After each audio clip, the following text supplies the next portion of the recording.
Alright, this 4K Master Routes is going to take quite the weird turn as we go into Abbest Cave. The game has been literally warning us about this ever since we left Spring Meadows, so it's time to finally give this thing a shot. Now, we are just level 11, both Gustave and Lune, and level 10 for Maelle. So we are severely underleveled to be taking this thing out, but as long as we can parry this thing's attacks consistently, I don't think it's going to matter too much.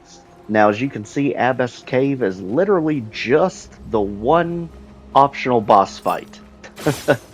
Really surreal animals around the area. Everything's got a fluffy pink feel to it, and I'm telling you, you will lose all desire for fluffy and pink very fast with this thing, because its attacks are pretty much one-shots on anything it hits.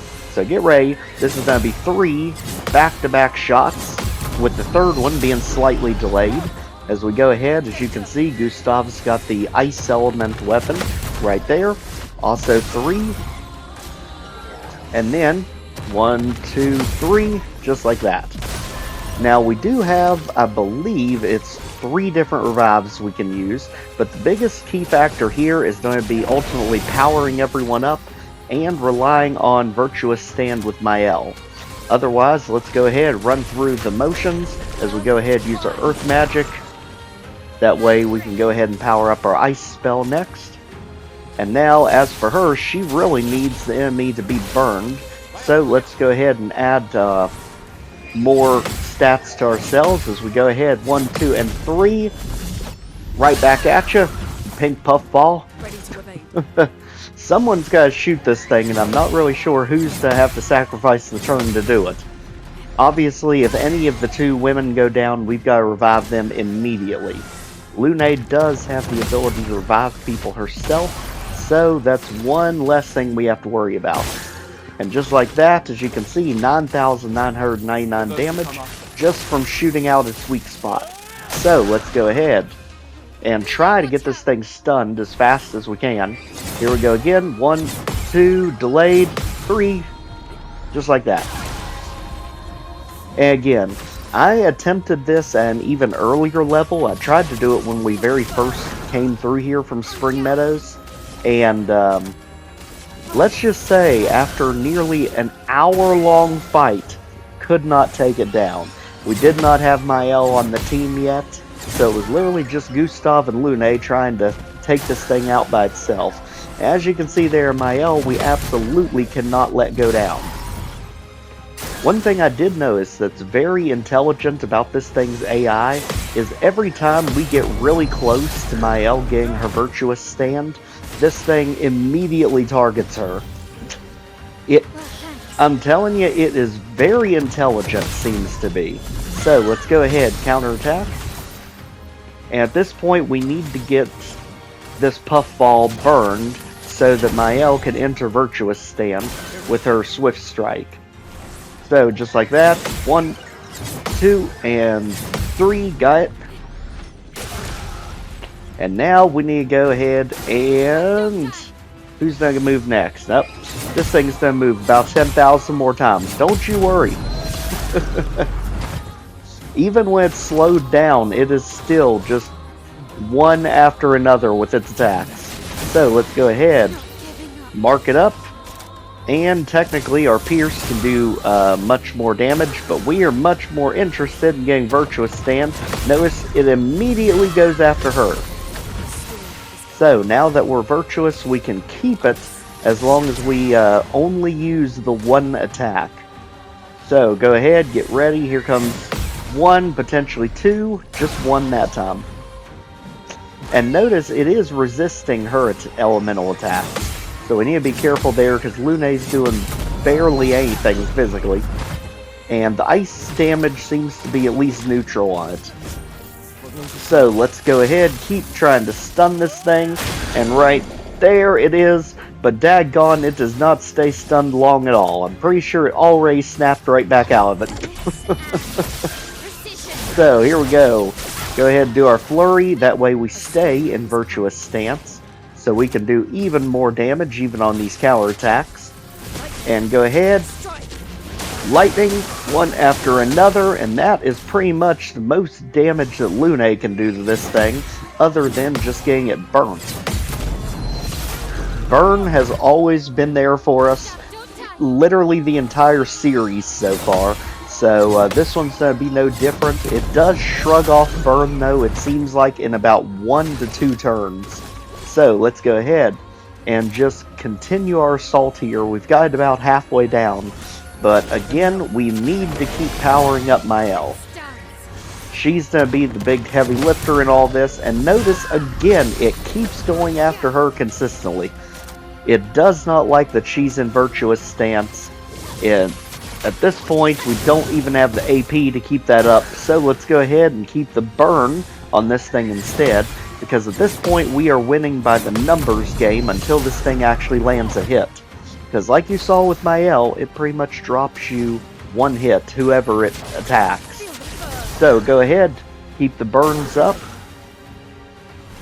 and here we go again, 1, 2, and 3, right back at you.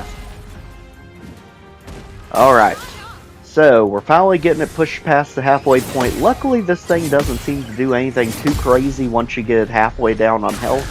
I know some of the enemies do change tactics, and one thing I am going to do once this battle is over, I am going to showcase what all PICTOS and Lumiere skills that these characters have on them, because oddly enough, I actually did not prepare for this.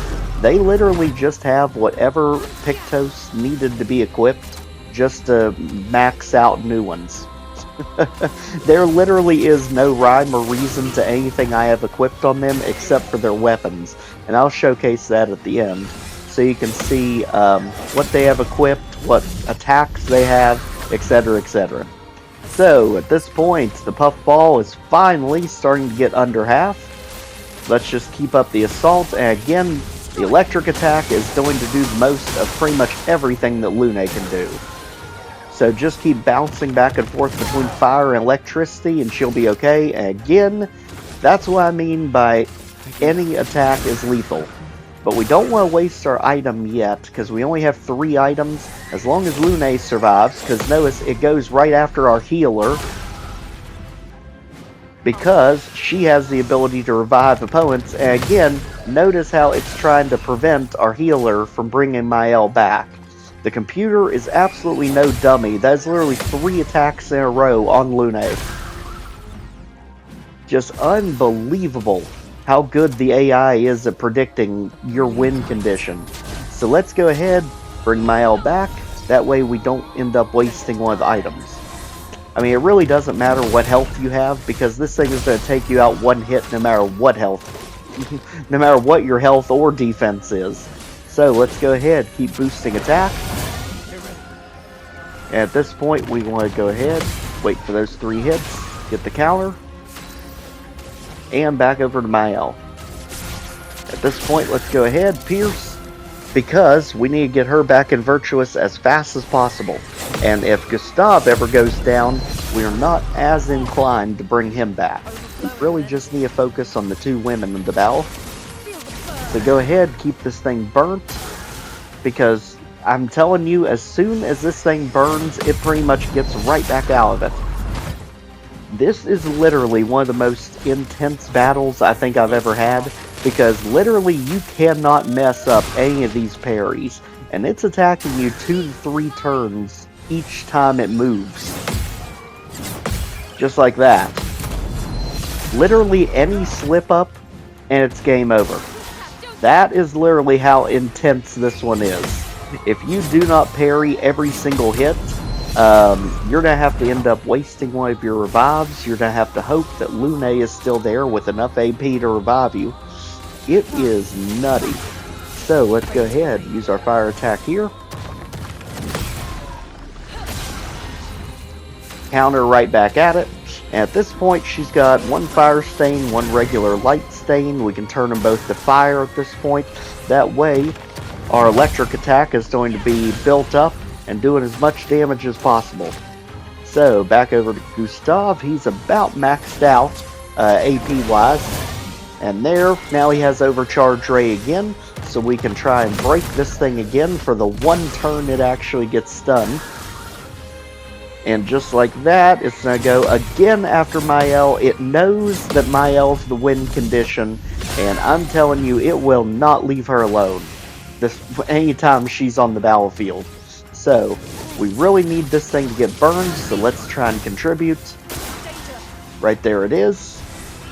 And right now, it's got her completely out of sync with Lune. Normally, Lune will burn it, then Maelle will immediately use her Swift Strike. Now, the entire order got screwed up, so that's making this a whole lot more difficult than it normally would be. So let's go ahead and use our electric attack. At that point, we switch our stains around, and let's go ahead with Gustave, try and break it. Boom! Now it's done. And just like that, we've got this thing under a quarter. It is so dang close, but again, one tiny misstep, and you are done for. This is just one of those kind of bosses. Really good practice for some of the absolutely insane super bosses that you get later on, like Simon, where, you know, you wish that his combo was only 3 hits. So let's go ahead and keep up the pressure. Just like that. Let's go ahead and mark it. That way whoever hits him next is going to do more. And looks like it's Lune right there. At this point, just dogpile this thing. Literally just throw everything we have at the kitchen sink at this guy. Go ahead and use our Earth attack. That way our ice is powered up. At this point, it's still going after Maelle relentlessly. I'm telling you, it knows what we're trying to do and is doing everything in the playbook to stop us. We don't care if it goes after Gustave. I mean, he can stun it, but it immediately breaks the stun, so that's not helping us too much. At this point, he did survive, though. There's the counterattack. And finally, this thing is on its last legs. So, who's going to get the victory call? Let's see. At this point, we've got Overcharge Ray, and is this going to be the one that does it? I think it might. Close. Very close. Alright, so Lune, let's end this thing in good fashion. Ow! Just like that, this thing is done for, and look at these levels. So again, the top 2 were at level 11, Maelle was at level 10, and just like that, everyone jumps up to 16. We also get the First Offensive PICTOS, which is kind of like a double-edged sword.